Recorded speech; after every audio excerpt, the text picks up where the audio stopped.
Olá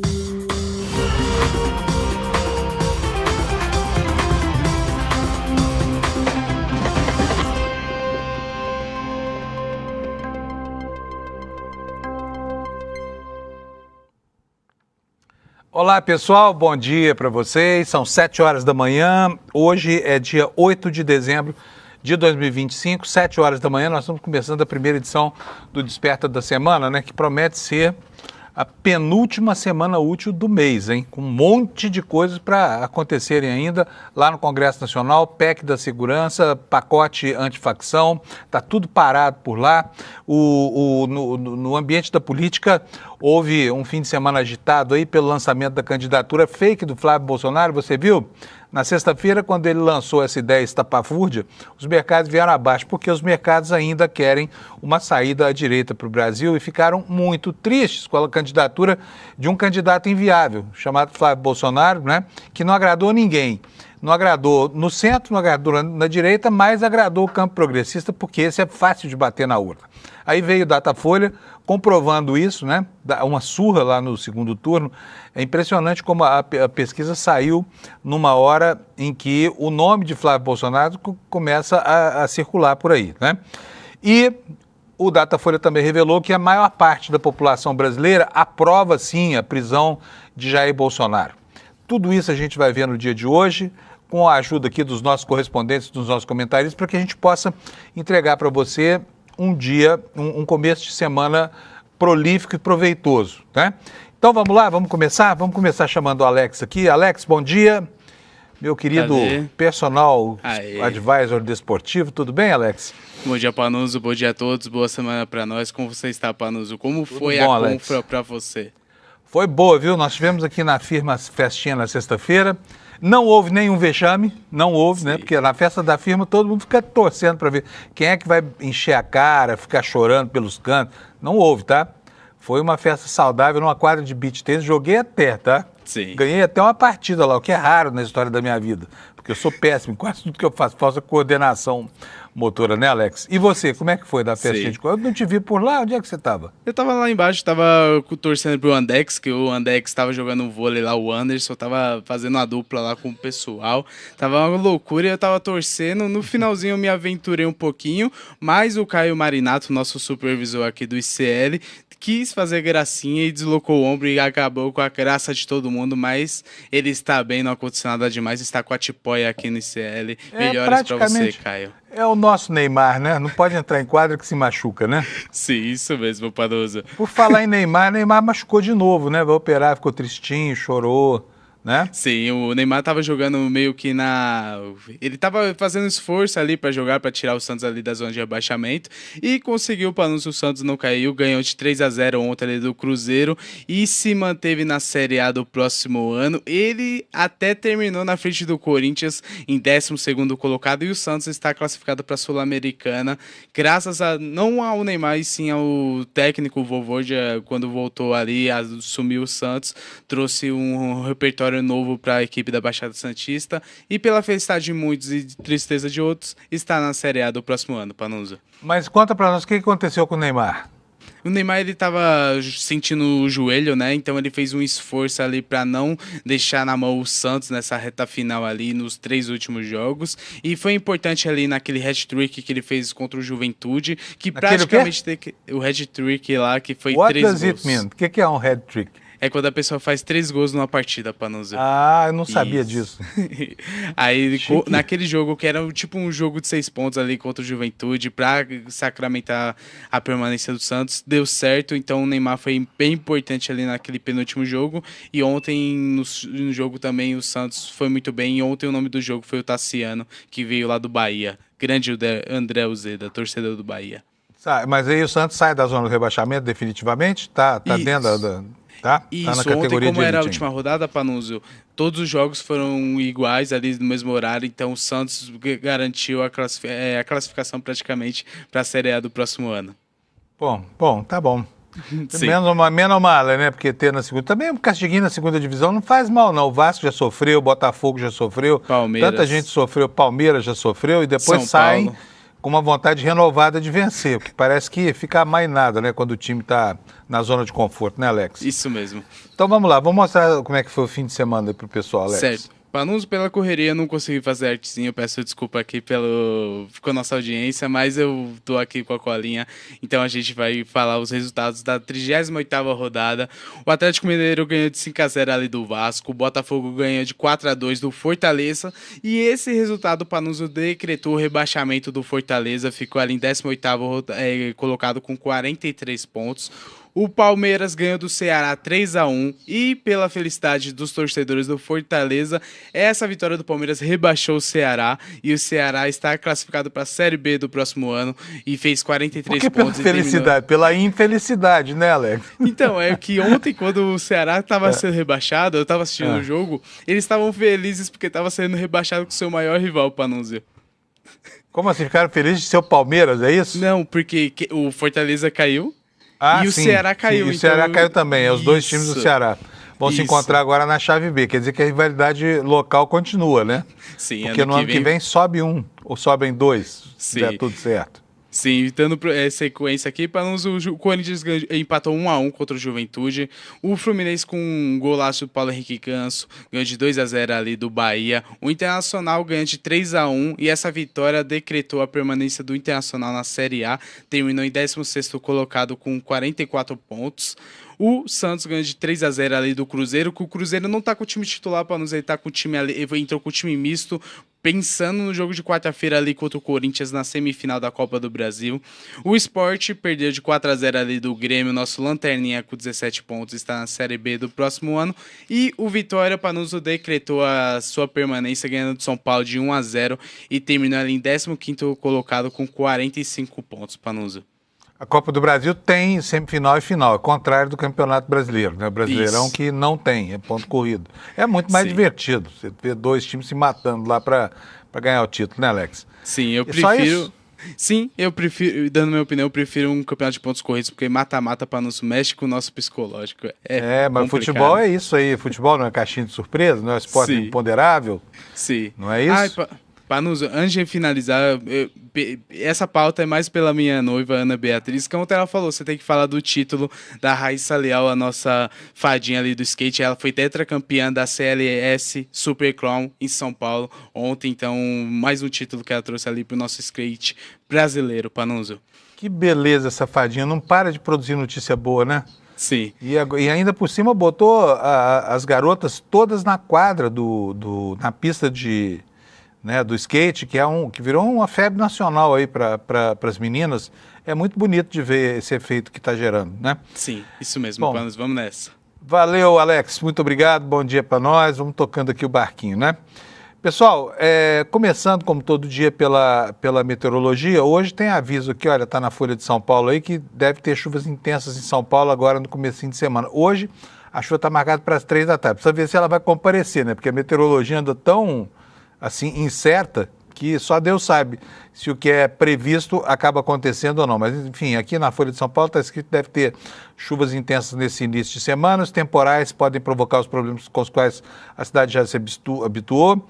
E os ventos podem chegar até 70 km por hora, o que significa milhares e milhares de pessoas sem energia elétrica normalmente em São Paulo por causa da queda das árvores, né? E a matéria diz o seguinte, olha, a cidade de São Paulo deve ter chuvas de intensidade moderada a forte entre segunda e terça, com rajadas de vento e possibilidade de quedas de árvore e alagamentos. Segundo o CGE, que é o Centro de Gerenciamento de Emergência da Prefeitura, a segunda-feira deve ter uma madrugada de céu nublado, né? Já teve, e há possibilidade de pancadas de chuva fracas no final da manhã. Mas estava bonito o tempo quando eu vim para cá, tá? Não estava com cara de chuva não, mas na foto aqui está horroroso, né? Olha só, o céu todo cinza, mas não foi assim que amanheceu. A chuva deve se intensificar durante a tarde, com raios e ventos que podem ultrapassar, como eu já disse, 60 km por hora. E há um potencial para enchentes hoje. As temperaturas podem variar entre 20 e 29 graus, portanto está quente, estava mesmo. Foi uma manhã bastante quente aqui. Então vamos ver aqui a meteorologia. Olha, na parte da manhã, gente, não tem nada demais aqui no mapa da meteorologia, não. Olha, não tem nenhum alerta aqui para essa região de São Paulo, tá vendo só? Pode ser que o INMET esteja desatualizado aí, mas as chuvas param aqui, olha, no norte do Triângulo Mineiro, no norte de Minas Gerais, né, e a partir do Mato Grosso do Sul para o norte. E aqui também temos uma ocorrência de chuva pesada na fronteira oeste do Brasil, né, nos 3 estados, Paraná, Santa Catarina e Rio Grande do Sul. Vamos ver esse alerta aqui, o que diz? Ele diz o seguinte, olha aí, ó, chuvas entre 20 e 30 milímetros por hora, até 50 milímetros por dia, ventos intensos de até 60 km por hora, queda de granizo, baixo risco de corte de energia elétrica, é o que está acontecendo aí no sulzinho do país, nessa região que você vê destacada aqui no seu mapa, tá bom? E agora, vamos para as temperaturas, para a gente ver como é que vai ficar. Olha, nem aqui mesmo no mapa da previsão, nós temos aqui previsão de chuva pesada para São Paulo, mas está o alerta do INMET aí, tá? Está o alerta do INMET. Vamos ver se para a parte da tarde muda alguma coisa? Deixa o mapa atualizar aqui. Não muda muito não, mas expande a área de chuva pesada que está aqui, olha, na fronteira do Brasil com o Paraguai e Argentina. Né? Vamos ver as temperaturas e a condição do tempo. Em Porto Alegre, nuvens, chuva isolada, máxima de 35 graus, hein? Hoje tem gaúcho virando churrasquinho aí no asfalto de Porto Alegre. Bom, Florianópolis, chuvas, possibilidade de chuva isolada, né? Muitas nuvens de encoberto, máxima de 29 graus Celsius, portanto, dia de calorão por lá também. Em Curitiba, 30 graus Celsius, a geladeira do Brasil capaz de bater o recorde de calor desse ano com 30 graus Celsius, tá? A mínima foi de 16 graus, madrugada fresquinha. Agora, região sudeste, São Paulo com 30 e quantos? Eu vou até aumentar aqui o tamanho da letra porque eu não estou conseguindo enxergar. Vamos ver, São Paulo está com 30 graus de temperatura e muitas nuvens, pancadas de chuva isolada no Rio de Janeiro, também com 35 graus. Em Vitória nós teremos a mesma previsão, mas com calor de 30 graus. Em Belo Horizonte, muitas nuvens, pancadas de chuva isolada, 29 graus. E assim nós completamos aqui o Sudeste. Vamos ver, eu falei Vitória, já falei, né? 30 graus, nuvens isoladas. Vamos lá, Goiânia, 28 graus Celsius, muitas nuvens, pancadas de chuva também. Vamos para Brasília. Brasília hoje, tá aqui, Brasília, 24 graus Celsius, pancadas de chuva, trovoadas isoladas. Vamos para Campo Grande, Mato Grosso do Sul, terá pancadas de chuvas também, 30 graus Celsius de temperatura máxima. Em Cuiabá, mesma coisa, mesma previsão, também máxima de 30. Depois, Porto Velho, muitas nuvens, pancadas de chuvas com 30 graus. Rio Branco, a mesma previsão, máxima de 29 graus. Em Manaus, chove bastante também, com 34 graus. Boa Vista vai ter 34, chuva isolada, e aí começa a escassear a chuva, né? Em Macapá, dia nublado, 33 graus de máxima. Em Belém, 33 graus, também sem chuva. Em São Luís, 32 graus, chuva isolada, rara no horizonte. Em Teresina, 33, hoje para eles é um dia fresquinho, né? 33 graus nessa época do ano, tá bom lá em Teresina. E só nuvens no céu, tá? Em Fortaleza, nas demais capitais aqui do Nordeste todas, com dia lindo para a praia, tá? 31 graus em Fortaleza, 30 graus em Natal, em Recife 30 graus também, 30 graus também em Maceió, em Aracaju 29 e em Salvador 30 graus Celsius. Faltou Palma aqui. Palma, muitas nuvens, pancadas de chuva e trovoadas isoladas, máxima de 30 graus Celsius. Beleza? Tá aí a previsão do tempo para vocês. Então agora vamos passar ao noticiário propriamente dito, com a apresentação das manchetes que estão aqui na capa do ICL, né? No iclnoticias.com.br. Olha, manchete principal, ela é quase que como se fosse uma suíte. Suíte na linguagem jornalística é aquela matéria que atualiza uma informação que foi publicada anteriormente. Por quê?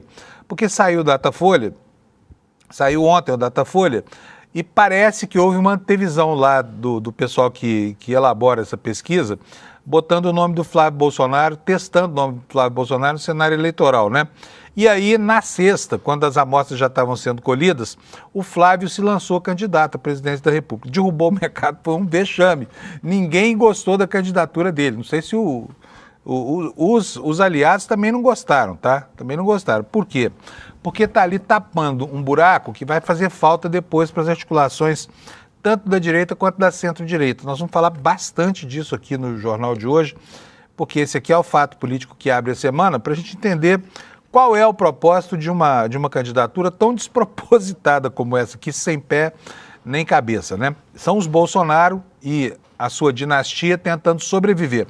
Eu já vou antecipar para vocês aqui que eu sou a favor da candidatura do Flávio Bolsonaro à presidência da República, tá?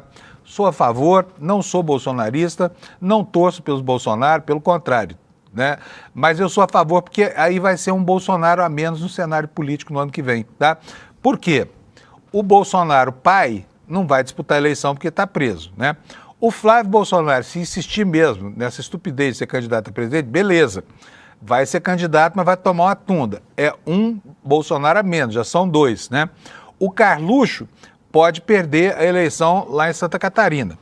Pode perder. Está lá encantoado, lá pelo Espírito de Amin, que é uma máquina de fazer voto lá em Santa Catarina, e a candidatura dele não foi muito bem recebida lá, né? Porque é considerado uma interferência indevida nos acordos regionais que já vinham sendo costurados para a próxima eleição. E o Eduardo Bolsonaro, esse também não vai disputar a eleição. Quer dizer, nós teremos, olha, Jair, Flávio, Eduardo e quem mais? Jair, Flávio, Eduardo. Fora do jogo eleitoral. Pode ir se o Carluxo derrotado. São 4 Bolsonaros a menos. Flávio, tenha juízo e fique candidato à presidência da República, né? Tenta aí, filho, vai. Porque ele agora tem que renovar o mandato de senador dele, né, gente? Então, se ele for disputar a presidência da República, beleza, vai perder a eleição, vai ficar sem mandato de senador, teremos 4, vai ser, vamos varrer, né, usando aqui a imagem lá do João de Quadros, varrer essa galera do cenário político. Vão sobrar quem? A Michele, que ninguém lá no clã gosta dela, ninguém confia, e o menino lá, o Jair Renan, que é candidato a deputado federal lá por Santa Catarina, né? Vai ter que disputar voto também. A vida dele não é fácil, não. Ele conseguiu 30 mil votos lá na eleição dele, aliás, 3 mil votos lá em Balneário Camboriú. É pouca coisa para quem quer uma vaga de deputado. Vamos ver o que vai ser dessa família, né? Eu ainda não vou colocar as falas, pois foram 3 fases distintas nesse fim de semana dessa, digamos assim, desse balão de ensaio lançado pelo Flávio Bolsonaro, porque aqui ninguém está levando a sério essa candidatura. Então vamos tratar isso como um balão de ensaio. O balão de ensaio para ocupar espaço e para testar, né, como é que é acolhido ao nome dele. Uma parte do teste já está completa. A Faria Lima falou alto na sexta-feira, a Bolsa caiu mais de 4%, dólar subiu, foi um inferno, em função da candidatura dele, tá? Exclusivamente em função da candidatura dele. O segundo destaque, tá aqui, olha, candidatura fake, Flávio disse que o preço da desistência é Bolsonaro anistiado e naso. Aqui mesmo é que a coisa começa a não fazer nenhum sentido, sabe? Querem ressuscitar uma campanha pela anistia que já morreu lá no Congresso e olha, nós estamos no finzinho do ano, agora não volta mais, Flávio. Vocês vão ter que esperar um pouquinho mais, ver se esse plano de eleger a maioria do Senado lá, reacionário, vai funcionar. Se funcionar, vocês vão tentar de novo. Mas esse ano, filho, olha, desiste porque seu pai vai ficar presinho lá na Polícia Federal mesmo, ao que tudo indica, tá? E disputar a eleição, nem pensar, só na cabeça de vocês. Vamos lá para o outro destaque. Olha aqui, ó, o Congresso entra na reta final das atividades do ano, né? Muita coisa na pauta, além do orçamento, além do pacote da segurança, que são 2 projetos que estão lá tramitando ao mesmo tempo, é o projeto antifacção e o pacote da segurança, são 2 coisas distintas e complementares, um está no Senado, outro está na Câmara, tá? Na quarta-feira, se der tempo, hoje a gente vai falar com Lula sobre isso também, volta o julgamento do marco temporal pelo Supremo Tribunal Federal, né? Uma tentativa de fazer um acordão, será que vai dar certo? Porque as posições estão diametralmente opostas aqui, colocando de um lado e de outro o poder, mais uma vez, né? O poder judiciário e o poder legislativo. Na Venezuela, protestos lá massivos contra as ameaças de Trump na América Latina. Por enquanto são só ameaças, mas o cenário que vai se formando não é um cenário alentador, né? E aqui em São Paulo, nós tivemos um assalto inusitado, tá? Um assalto com fuga pelo metrô, de gente que sabia o que eram as obras de arte que estavam furtando da Biblioteca Mário de Andrade, roubaram Matisse e Portinari e saíram correndo pela rua, pegaram o metrô e a polícia não tem nem notícia de quem são esses assaltantes. Esses não devem ser bolsonaristas, tá? Não devem. Por quê? Porque bolsonarista nunca entrou no museu, vai roubar obra de arte como? Como é que vai ficar sabendo o que importa, né?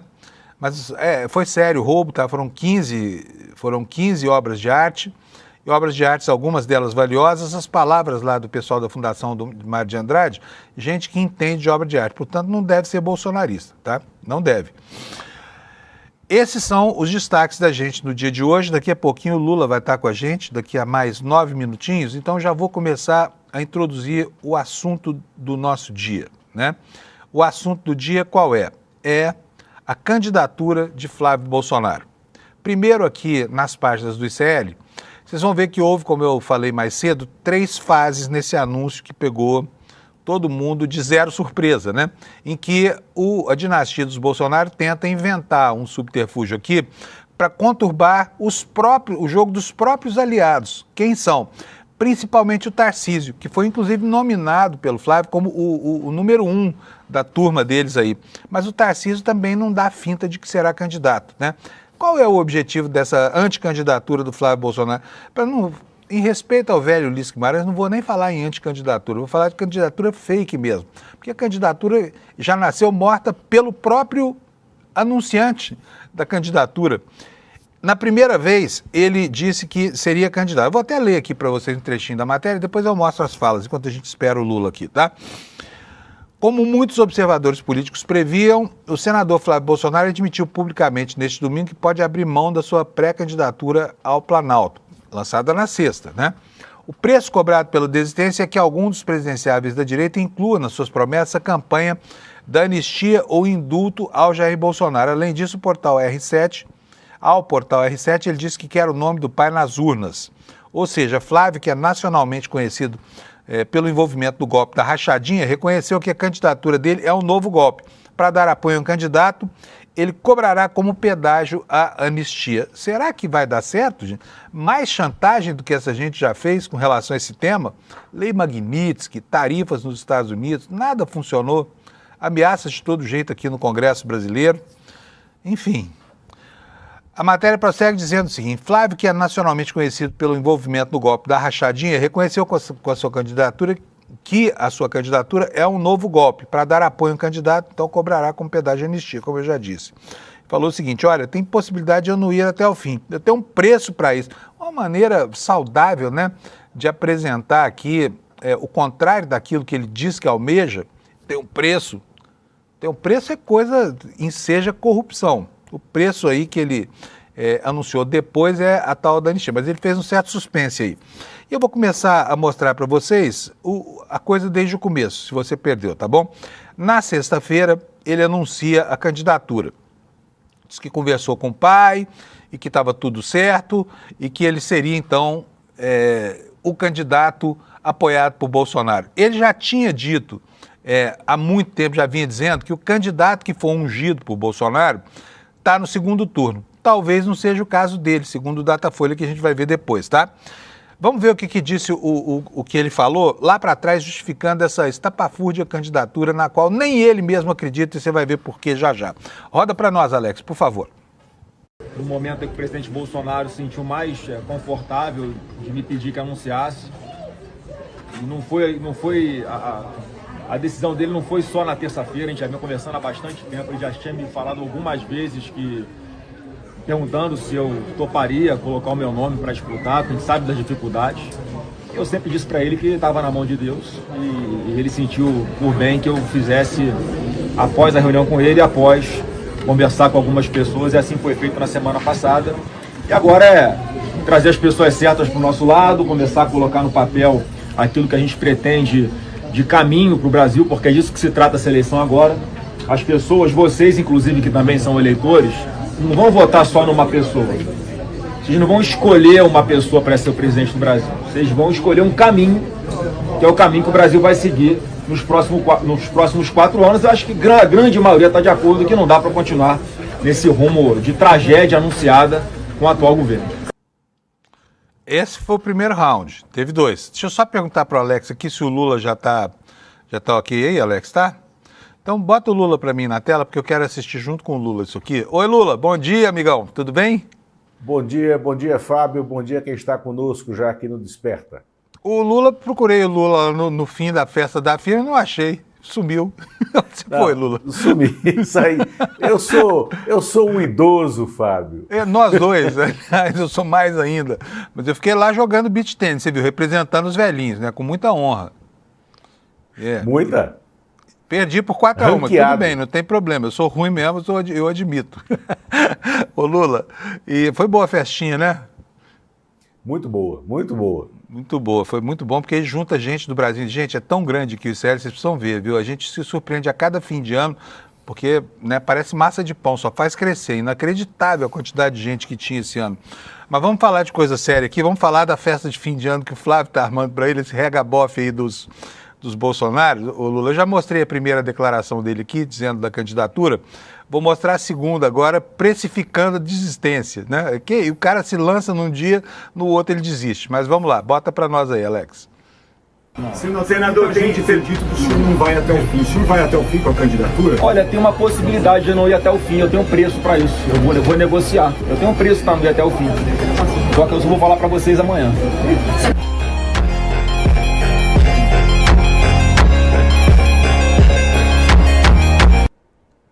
Pois é, tem um preço. Vê se isso é jeito, Lula, de falar de candidatura. Tem um preço. Fala sério, que coisa desairosa, não é não? Era por aí que eu ia começar, Fábio.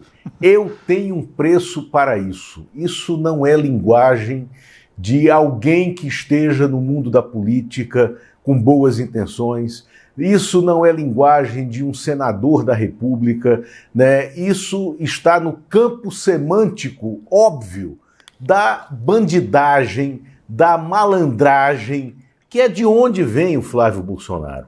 Agora, algumas coisas estão teimando, alguns fatos estão teimando em acontecer, como a gente dizia desde o começo do ano. Primeira coisa, primeiro fato que teimou em acontecer, Bolsonaro comerá o peru de Natal na cadeia. É o que está acontecendo, a gente dizia isso lá atrás, no começo do ano, e está acontecendo. A segunda coisa é a candidatura do Flávio Bolsonaro não é para valer, né? Isso dissemos na sexta-feira, levemente no nosso N1, na sexta-feira, numa conversa minha com a Vivi, com o Calejon, né, nós dissemos isso no estúdio e o Flávio não tinha ainda anunciado, feito um anúncio de que seria ele o candidato, mas a gente se batia para mostrar que provavelmente o pendão, o condão, né, do PL da extrema-direita iria pender para a Michele Bolsonaro, porque o Tarcísio estava praticamente com os dois pés fincados na campanha de reeleição. Aí surge essa candidatura estapafúrdia do Flávio Bolsonaro, mais ou menos na hora do almoço da sexta-feira, e os analistas apressados de mercado, num dia em que a Bolsa de Valores está realizando lucros, aí anuncia que a Bolsa caiu porque Flávio se anunciou candidato e porque o mercado não quer e prefere Tarcísio. Tudo mentira. E agora Flávio está colocando o preço na gôndola, o preço dele. E o preço dele não é isso que ele corrigiu ontem, de que seria a soltura, a anistia e a eventual candidatura do pai, o presidiário, lá da sede da Polícia Federal em Brasília. Não é isso. Lula, né? É toda uma ampla negociação para manter a extrema-direita no poder. deixa eu colocar a terceira fase aqui, porque nós já vimos o lançamento dessa candidatura fake, já vimos a precificação, preço da venda, agora nós vamos ver a terceira etapa. Ontem ele deu uma entrevista para o portal R7 e para o Marcos Sabino, do portal R7, falou qual era o preço. Vamos botar aqui o Flávio para ouvir da boca dele mesmo, quanto custa um senador da República. Bota aí, Lula. Alex. A pergunta se impõe. Você disse que teria um preço para desistir da candidatura. Qual é esse preço?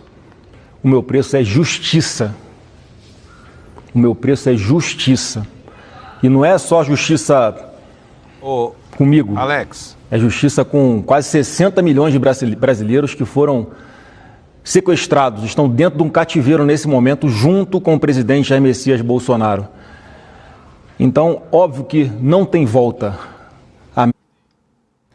É anistia, tá? Anistia que ele quer. Não tem volta, mas se der anistia pro pai dele, se os adversários no campo interno lá da direita toparem, né, Lula? Tudo bem, sai a candidatura, né? Mas, Fábio, a extrema-direita brasileira está perdidaça nesse momento, porque o Tarcísio não vai abraçar essa aventura, né, de uma oposição completamente fraturada. O Tarcísio já decidiu ficar no governo de São Paulo, já montou a sua estrutura de campanha de reeleição, né? Ele sabe que não é o momento para a oposição ganhar essa campanha, ainda mais colocando que é o político mais viável, né, dessa extrema-direita, né, mas colocando nessa aventura como refém dessa família chantagista. Então, a extrema-direita está fraturada, ela já perdeu o braço mais sensível do centro, que tenta estabelecer uma candidatura também. Neste momento, o Gilberto Kassab, né, está trabalhando duro pela candidatura na qual ele acredita que será não para ganhar, mas para manter a coesão do seu partido, que ele quer ver sair das urnas de 2026 como a maior legenda no Congresso, que é o PSD. O candidato do Kassab será o Ratinho, né, se ele tiver condições de colocar isso no jogo agora, porque Kassab não avalia, né, colocar uma candidatura que nacionalmente não atrapalharia o presidente Lula, né, viabilizaria essa reeleição, talvez até no primeiro turno, mas assegure uma bancada grande para o PSD. O Ronaldo Caiado está tentando recosturar as ruínas do União Brasil, que o Rueda, presidente do partido, implodiu, né, para tentar permanecer no cenário, também ele como candidato.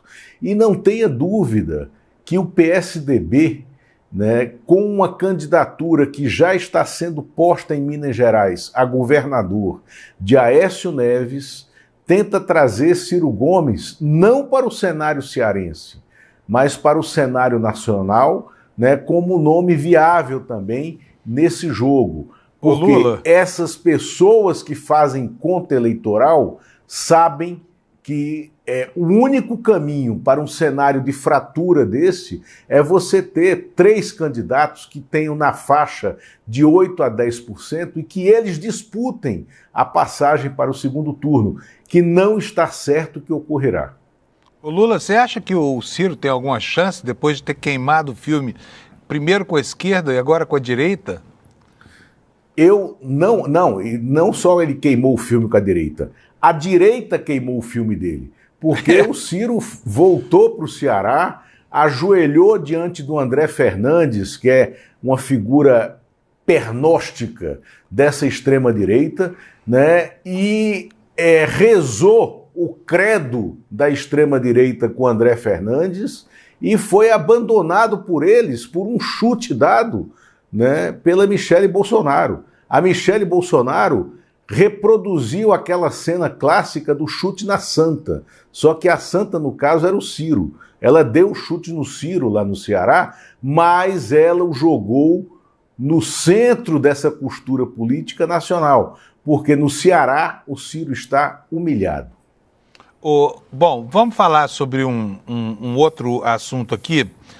Na próxima quarta-feira, Lula, tem uma votação importantíssima lá no Supremo Tribunal Federal. É uma votação que opõe, mais uma vez, Judiciário e Legislativo, votação do marco temporal. O que nós podemos aguardar? Porque houve uma grande tentativa de fazer uma composição aí. Deu certo essa tentativa ou não?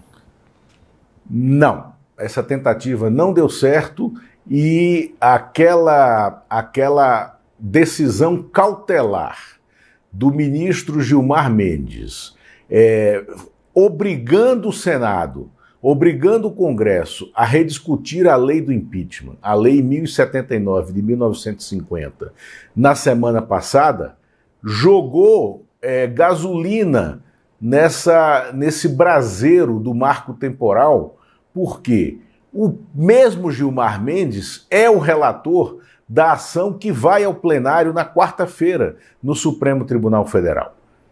E aí o Senado definiu que vai colocar em votação amanhã, terça-feira, uma PEC fazendo com que volte aquela demarcação de terras imposta por esse marco temporal espúrio, que é uma demarcação que ajuda a vida dos ruralistas, ajuda a vida dos invasores de terras, de quem tomou terras de reservas indígenas, e tudo isso a toque de caixa. Então amanhã Brasília estará conflagrada entre a votação que o Senado quer fazer a toque de caixa como uma resposta a Gilmar Mendes e o julgamento no plenário presencial, né, da ação do marco temporal, cujo relator é o mesmo Gilmar Mendes, que tenta colocar algum rumo, alguma luz na definição dessa demarcação de territórios indígenas, né, da maneira como queriam e como estabeleceram os constituintes originários de 1987 e 88. É isso que se discute, e esse é um tema, Fábio, que vai incendiar a cidade entre amanhã e quarta-feira. Bom, vamos falar sobre um assunto controverso de verdade agora? Porque, gente, esse país aqui é o país da piada pronta mesmo, não tem jeito. O Vorcaro, Daniel Vorcaro, dono do Banco Master, pilantraço, você está sabendo aí do rombo que ele deixou, né, todas as relações sediciosas que ele mantinha com governadores, presidente de partido, né, Lula? Uma coisa horrorosa. Agora começam a aparecer outras relações, né, Lula?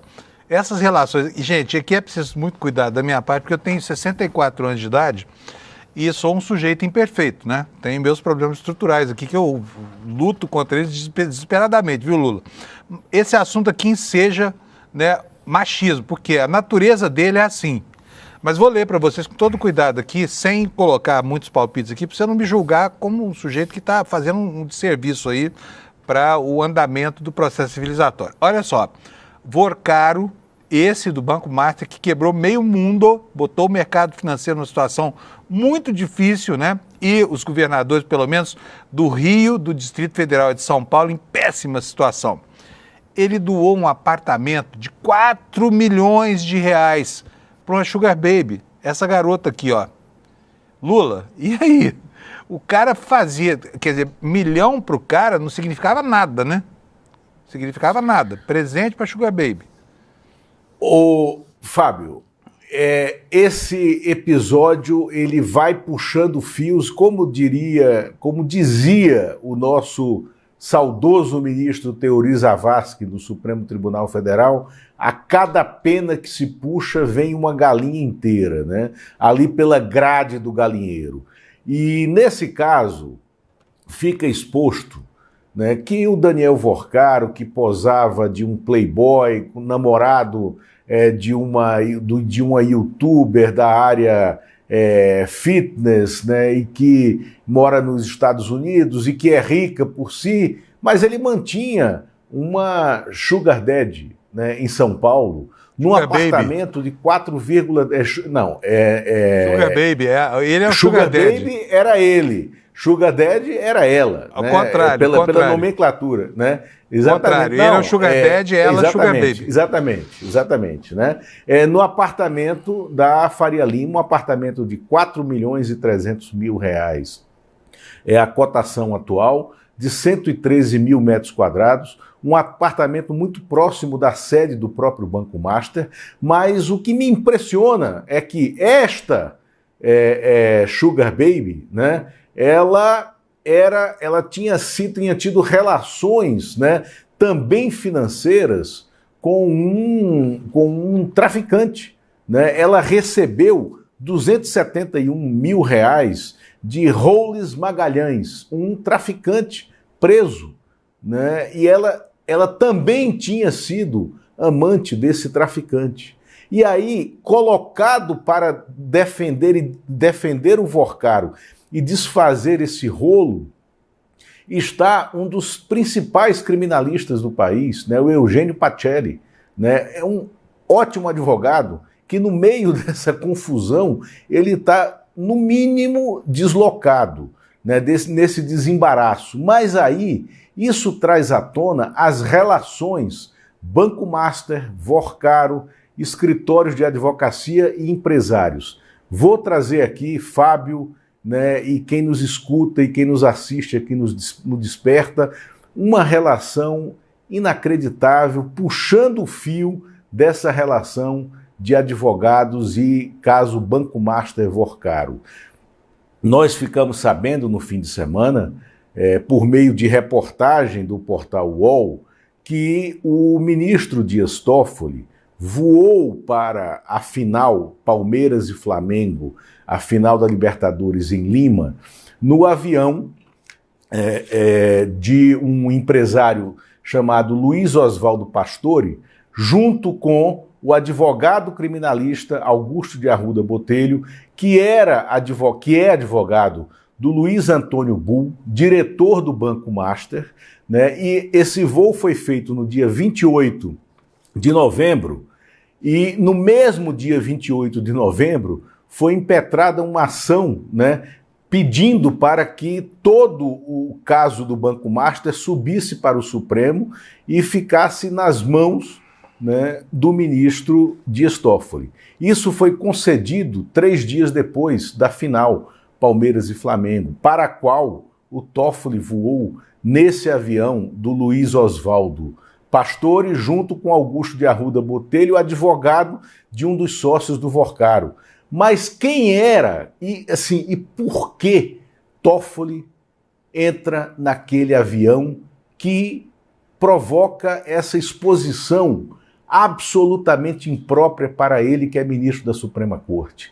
O Luiz Oswaldo Pastore é um empresário de 76 anos, com base no Espírito Santo, e que se profissionalizou na condição de suplente de senador. Ele foi suplente do senador Gerson Camata, que já morreu, que foi um senador do PMDB do Espírito Santo, foi governador do Espírito Santo, mas tinha alguns empresários que o mantinham. Um deles era esse Luiz Oswaldo Pastore. Depois ele se tornou suplente da senadora Rose de Freitas, também do Espírito Santo, né? E assumiu o mandato no final de 2021 e ficou como senador no ano de 2022.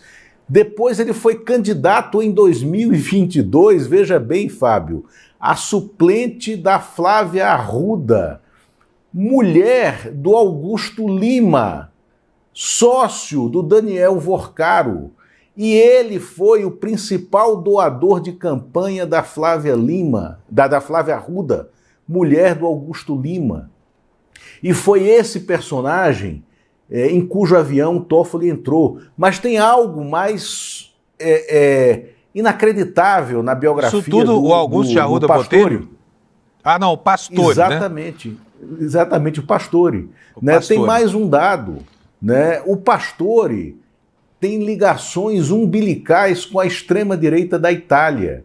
Ele foi candidato ao Senado pela Itália, pelo partido de extrema-direita do Matteo Salvini, que é o partido que deu origem a essa briga da extrema-direita italiana, né, e aquele roteiro, né, do livro fabuloso Os Engenheiros do Caos, aonde se urdiu toda essa estratégia da extrema-direita de intervenção por redes sociais no mundo da política, tanto na Itália, quanto no Reino Unido, quanto nos Estados Unidos, quanto aqui no Brasil. Que era esse personagem, Luiz Oswaldo Pastore, em cujo avião o ministro do Supremo Tribunal Federal, Dias Toffoli, se deu ao desfrute de entrar, de voar para Lima, de voltar para São Paulo, derrotado, porque ele é palmeirense, assim como o Pastore, assim como o Augusto de Arruda Botelho, todos palmeirenses, fizeram o voo de volta dessa caravana Holiday, né, mas absolutamente imprópria. Então eu me pergunto, Fábio, aonde está o mínimo de bom senso entre os grandes advogados brasileiros, como é o Augusto de Arruda Botelho, como é o Eugênio Pacelli, né, e integrantes dos tribunais superiores, como Dias Toffoli, né? Por que é que eles continuam se dando a esse desfrute, produzindo decisões que depois se tornam minimamente suspeitas, né, à luz do escrutínio da população brasileira, que pode desconfiar agora de por que diabos o Toffoli voa no avião de uma personagem como esse Pastore, junto com o advogado do sócio do diretor do Vorcaro, né? Esse empresário foi o mantenedor financeiro da candidatura ao Senado do sócio do Vorcaro e 3 dias depois ele dá uma decisão favorável ao Lima, ao Vorcaro e ao Bull, que era o cliente do Augusto de Arruda Botelho. Por quê? O Toffoli não tem pouca estrada na política brasileira para fazer um negócio desse. Pois é, e aí depois fica reclamando que a população quer continuar com o direito de impedir ou de pedir o impeachment de ministro do Supremo. É por essas coisas, porque isso é uma indecência sem par. E olha, o Augusto de Arruda Botelho é um advogadão respeitabilíssimo, ele é uma pessoa que está vinculada ao campo progressista, ao grupo prerrogativo. Eu cansei de entrevistar o Augusto, sempre com boas posições. Agora, sinceramente, carregar ministro do Supremo para espetáculo esportivo, isso chama jabaculê aqui no mundo da comunicação, né, o Lula? Jabaculê é um presentinho assim, sabe? E quanto custa uma viagem num jatinho como esse, sabe? Está na hora de proibir de maneira categórica ministro do Supremo, já que eles não têm, né, alguns deles não têm o respeito reverencial que deveriam ter pela sua honra pessoal, que se colocasse uma trava, né, para evitar que a volúpia os contamine, né? Agora, ô Lula, deixa eu voltar aqui, porque eu quero mostrar a moça que ganhou o apartamento de $4 milhões do Vorcaro. Estou aqui com o Instagram dela aberto, quero mostrar para vocês. E vejam só, ela é muito bonita, vocês estão vendo aí, faz fotos super sensuais na internet, estão vendo só? É essa moça aí, ela se chama Carolina Trainotti, tem 29 anos, acabou de se formar em administração de empresas, né? E ela informa, né, porque já teve envolvimento lá com esse, como é o nome do traficante, de quem ela recebeu um dinheiro também, Lula? O Raulis, né? Magalhães. Raulis Magalhães. Raulis Magalhães. Bota para nós aí o Instagram, por favor, na tela. Olha aí, ó. Essas são aqui as fotos, né? Que ela coloca no seu próprio Instagram. Então, lembrando aqui que, nesse caso, quando a gente fala que Sugar Baby, é ela quem informa, tá? É ela quem informa. Tá aí, uma menina... 29 anos. Isso, Fábio, ela se assume como uma garota de programa e é espantoso que agora, nesse momento, a gente esteja discutindo um dos maiores casos, um dos maiores escândalos financeiros da história do país, que é o do caso do Banco Master, que colocou em situação de fragilidade o mercado financeiro nacional, né, que pode, porque ainda está em discussão isso, levar à federalização de um dos últimos bancos múltiplos, né, sob controle estatal, que é o BRB, o Banco Regional de Brasília, do Distrito Federal, né, um empresário que mantinha relações com o alto poder da República, com um ministro, na época, da Casa Civil, senador, como Ciro Nogueira, um presidente de uma das maiores legendas do país, Antônio Rueda, do União Brasil, que eram umbilicalmente ligados ao Vorcaro, mantém relação com uma garota de programa que já era investigada pelas relações financeiras dela com um traficante investigado. Então você está juntando o mundo do pó ao mercado financeiro, ao mundo das grandes bancas jurídicas, né, aos voos de lobby, e com uma conexão com a extrema-direita italiana, aonde tudo começou, aonde estava a semente do caos. Né? A semente do caos, ela foi lançada lá na Itália por essa turma do Luiz Oswaldo Pastore, em cujo avião o ministro do Supremo Tribunal Federal, José Antônio Dias Toffoli, voou antes de dar decisões que terminaram por favorecer aos seus caronistas. Muito bom. Olha, Lula, rapidinho, a gente precisa comentar isso aqui também. O Datafolha que saiu ontem, né? Saiu aí com uma notícia bem alvissareira, porque ao contrário do movimento dos Bolsonaro, né, a maior parte dos brasileiros, 54%, como vocês estão vendo aí, acham que a prisão do Bolsonaro foi justa e 1/3 da população, 34%, defendem que ele cumpra a pena em casa. Matéria do Igor Giello aqui da Folha Press. Vou ler um trechinho, depois eu queria que você comentasse, tá? A prisão do Bolsonaro foi considerada justa por 54% dos eleitores brasileiros, aponta o Datafolha. 40% pensam o contrário. Portanto, tem um gap aí de 14%. É muito grande, tá? Longe do empate técnico aqui, nessa amostragem.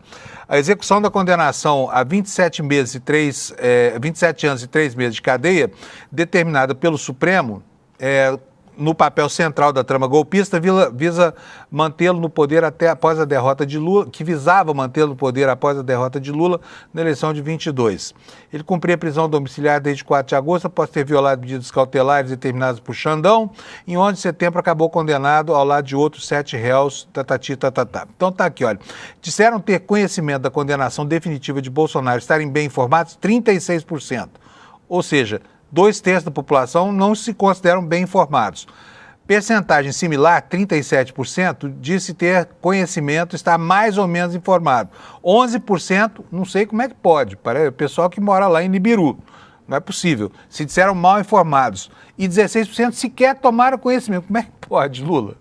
Como pode uma informação tão elementar como essa não perpassar para todo o tecido social? Você tem aqui 1/3 da população que não tem ideia do que aconteceu, né?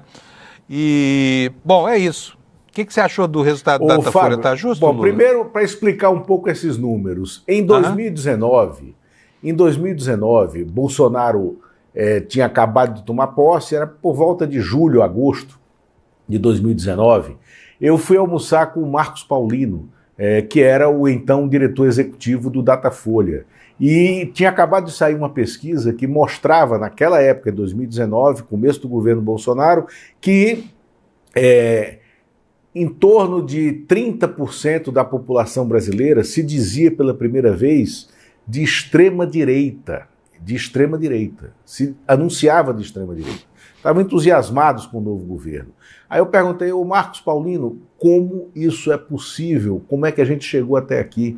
Aí ele disse, você reparou que na mesma pesquisa tem uma pergunta sobre se a Terra é plana ou se a Terra é redonda, e que 18% dos brasileiros, dizem acreditar que a Terra é plana. Aí ele disse, Lula, se 18% acham que a Terra é plana, né, daí para chegar a 30% que são de extrema-direita, é só 12% da população. Essa é a diferença. Né? Então, esse não é o problema do Brasil. O problema do Brasil é o futuro e como que a gente vai desfazer esse enrosco. Então, Fábio, eu vejo como um bom sinal esses 2/3 que dizem ter pouca informação sobre a prisão do Jair Bolsonaro. Sabe por quê? Porque quando nós formos comer o bolo de Reis, no dia 6 de janeiro, que é o dia em que a gente deve desmontar as árvores de Natal e, enfim, começar o ano, ou começar o ano, antes mesmo do Carnaval, o Bolsonaro estará liquidado como tema da sociedade brasileira no ano de eleição. Então, eu vejo essa pesquisa como o começo do retrato que ainda está sendo revelado, né, do caminho que vai nos mostrar que o Bolsonaro é página virada, absolutamente virada, e isso responde, aí voltando para o começo do comentário aqui no Desperta, para o momento perdidaço em que está a extrema-direita brasileira, sem candidato, sem eira nem beira, tendo que se fiar numa única personagem que eles estão tentando construir agora, que é a Michele Bolsonaro. Porque até o Tarcísio já os abandonou. O Tarcísio tem um projeto pessoal, não adianta Faria Lima achar que vai impor o Tarcísio candidato, porque o projeto do Tarcísio, né, é continuar em São Paulo e tentar se viabilizar para 2030. Muito bom, Lula. Olha, muito obrigado aqui por trazer tantas informações para a gente. Estamos terminando essa edição muito, muito bem informados, sabe, dos desvãos da política brasileira. Obrigado, viu, Lula?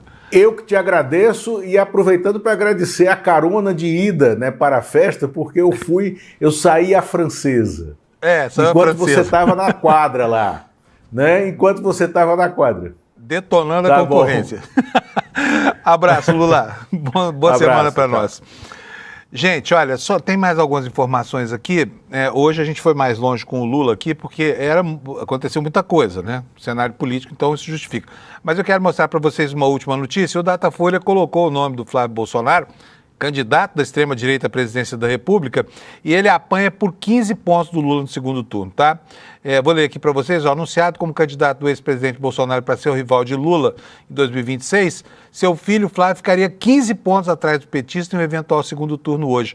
Outros nomes da direita, como os governadores Tarcísio de Freitas, republicanos, e Ratinho Júnior, do PSD, marcaram 5 a 6 pontos de desvantagem, respectivamente. Portanto, a situação eleitoral, a competitividade dos outros dois é muito maior, embora sejam políticos, né, sejam fenômenos regionais, tá? Então é isso aí, a última notícia que eu queria dar para vocês. Nós já estamos terminando. Deixa eu só ver se tem alguma coisa urgente que ficou fora do nosso roteiro. Ah, sim, tem mais uma noticiazinha.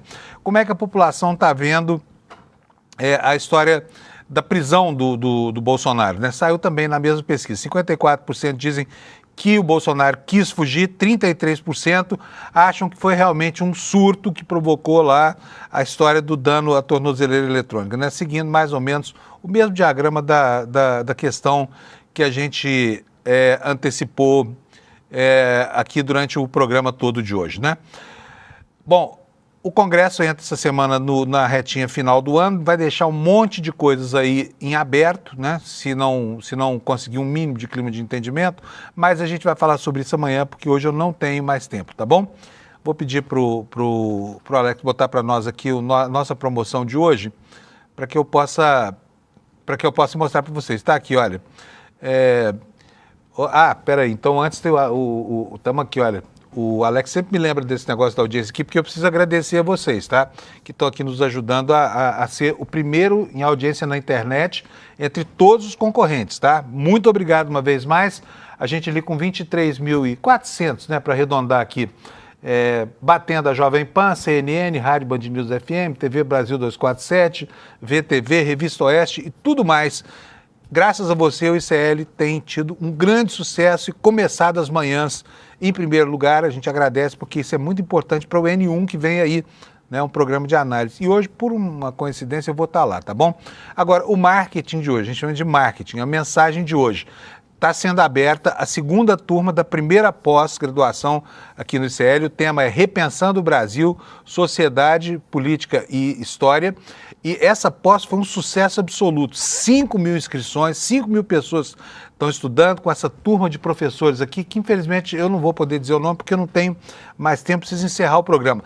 Mas olha, você pode participar da abertura dessa nova temporada, dessa pós-graduação, tá? No domingo, dia 14, como está escrito aqui, às 8 horas da noite, vai ter a aula de abertura e você pode participar gratuitamente dessa, que é a primeira e mais bem-sucedida turma de pós-graduação do ICL até o momento, tá bom? Segunda edição da mesma pós. Muito obrigado pela sua audiência, bom dia, boa semana para você e amanhã a gente se encontra aqui às 7 da manhã. Tchau. Formar quem ensina nas periferias e nas escolas públicas é transformar o país de baixo para cima. Pensar o Brasil criticamente exige representatividade, exige incluir as vozes que sempre foram silenciadas. Por isso, ao idealizar sua inscrição no curso de pós-graduação do ICL, Repensando o Brasil, Sociedade, Política e História, você estará doando uma bolsa de estudos para professoras negras da rede pública. Mulheres que estão na linha de frente da educação, que conhecem a realidade das periferias, das salas de aulas precarizadas, da desigualdade que não está apenas nos livros. Elas são a base da educação, da assistência, da esperança, mas quase nunca têm acesso à formação que merecem. Essa pós existe para formar intelectuais comprometidos com a transformação social. E isso começa com quem já transforma o Brasil todos os dias. Cada professora que se forma aqui leva pensamento crítico para centenas de jovens que aprenderão a questionar, criar e mudar o Brasil, finalmente. Você não pode ficar de fora. Dia 14 de dezembro, às 20 horas,